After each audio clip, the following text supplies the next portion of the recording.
Assalamualaikum warahmatullahi wabarakatuh. Perkenalkan, nama saya Dwi Novitasari dengan NIM 0704052175. Di sini saya akan mempresentasikan hasil materi dari Ibnu Rusyid, filosof berkemajuan dan mencerahkan. Yang pertama, biografi Ibnu Rusyid. Ibnu Rusyid adalah pemikir Muslim yang berkemajuan dalam pemikiran dan mencerahkan dalam berislam. Ia adalah filosof yang berhasil memasukkan pikiran filsafat dalam diskursus syariat. Ia menjembatani perdebatan tentang ijma dengan argumentasi filsafati yang memberikan kemudahan dalam istinbat hukum Islam.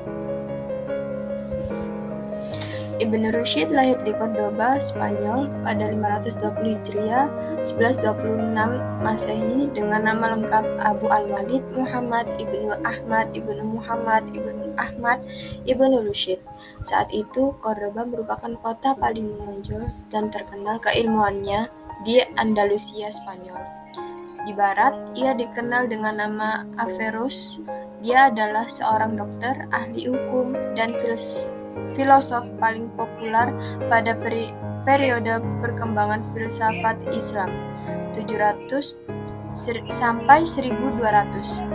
Di samping sebagai yang paling otoritatif sebagai komentator karya-karya Aristoteles, ia juga seorang filosof Muslim paling menonjol dalam usahanya mencari persesuaian antara filsafat dan syariat.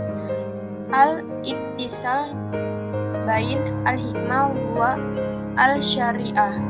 Ia wafat di Marrakesh, Maroko, 9 Safar 595 Hijriah, tanggal 10 bulan 12 1198. Ibnu Rusyid tumbuh di tengah keluarga terhormat dan memiliki tradisi keilmuan yang kuat. Ayah dan kakeknya pernah menjadi kepala pengadilan di Andalusia.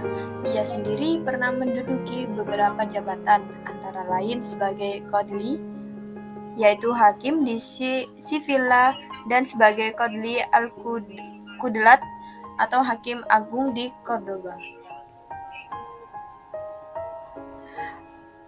Ulasannya yang terkenal adalah terhadap karya-karya Aristoteles. Ia tidak semata-mata memberi komentar, tetapi juga menambahkan pandangannya sendiri, suatu hal yang belum pernah dilakukan filosof lain sebelumnya.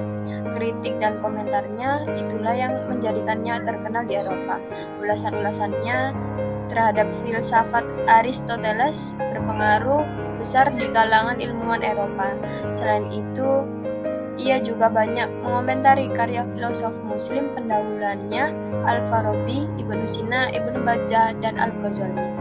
Popularitas Ibnu Rusyid memuncak pada masa Khalifah Abu Ya'qub Yusuf bin Abdul Mu'min.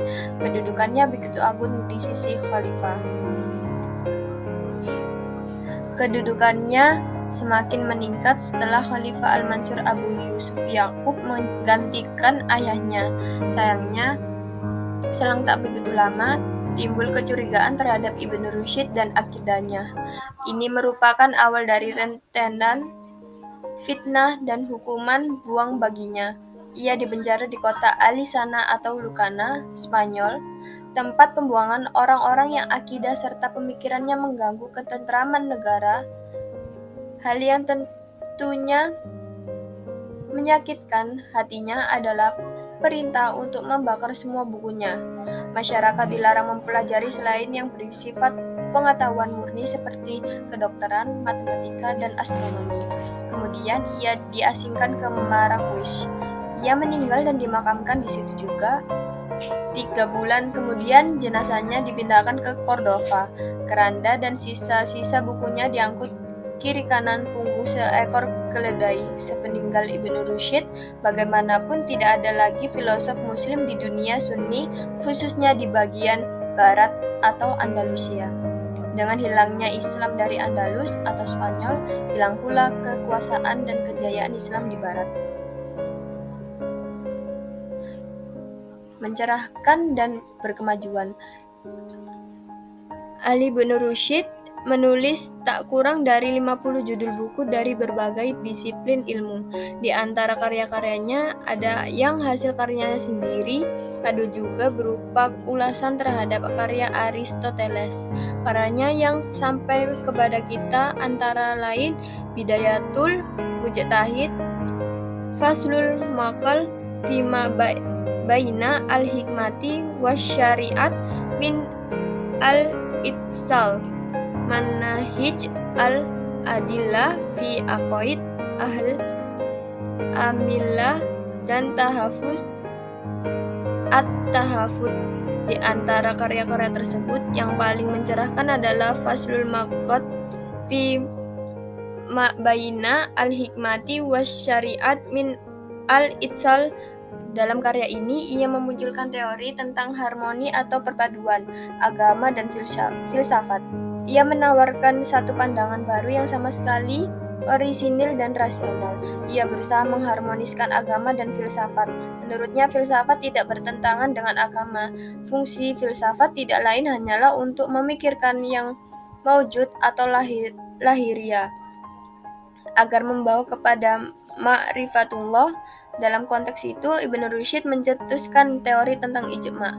Dalam Bidayatul Al-Mujtahid, Ibnu Rusyd menjelaskan ijma' sebagai sumber hukum Islam yang tidak dapat berdiri sendiri. Ijma' dapat menjadi sumber hukum apabila ada sandaran dari salah satu atau lebih sumber hukum Islam yang lain, Al-Quran, hadis, dan ijtihad. Menurut Ibnu Rusyd, ijma' memiliki dua jenis. Pertama, ijma' yang terjadi karena kebulatan suara para mujtahid dan masyarakat umum mengenai hal-hal yang fundamental dalam Islam, seperti tentang sholat, zakat, dan sebagainya. Kedua, ijma' yang terjadi karena konsensus para mujtahid sendiri. Dalam hal ini, masyarakat umum secara otomatis menyetujui konsensus tersebut. Ijma' jenis kedua ini berkenaan dengan hal-hal yang tidak fundamental dalam Islam, tetapi hanya rincian-rincian dari hal-hal fundamental tersebut. Atas dasar itu, Ibnu Rusyd menunjukkan adanya nas dalam syara' di mana terjadi ijma' kaum muslimin untuk berpegang kepada arti lahirnya. Ada nas yang lain di mana mereka sepakat ijma' untuk mentakwinya. Ada juga nas di mana mereka memutuskan ijma' bahwa nas itu diperselisihkan antara perlu ditakwil atau tidak. Menurut Ibnu Rusyd, ijma' hanya dapat terjadi pada hal-hal yang praktis, tidak pada hal-hal yang teoritis. Gagasan-gagasan Ibnu Rusyd tersebut merupakan titik cerah dalam wacana hukum Islam. Ia memberikan gagasan berkemajuan bagaimana meletakkan nas, akal, dan konteks masyarakat. Ia memberi pencerahan terhadap sulitnya melakukan istinbat hukum pada saat itu. Sekian dari saya, kurang lebihnya mohon maaf. Wassalamualaikum warahmatullahi wabarakatuh.